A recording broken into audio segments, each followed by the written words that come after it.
Hey everyone, in this video, I'm going to show you how to increase cell size in Excel using the Format menu, which is the most precise way to keep your spreadsheets uniform and professional.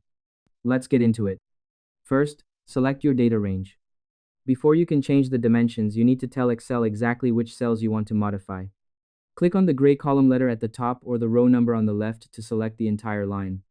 If you want to change multiple cells at once, click and drag across several headers, or press Ctrl+A to select every cell in the entire worksheet. Your selected area will be highlighted in blue, indicating it's ready for resizing. Next, navigate to the Home tab at the top of your screen. Look toward the right side of the ribbon for the cells group and click on the Format icon. From the menu that appears, you have two primary options. Row height, this controls how tall your cells are. Column width, this controls how wide your cells are. In the 2026 version of Excel, entering a specific number, like 30 for height or 15 for width, ensures that every selected cell is identical. This is essential for creating clean tables where data doesn't look cramped or uneven.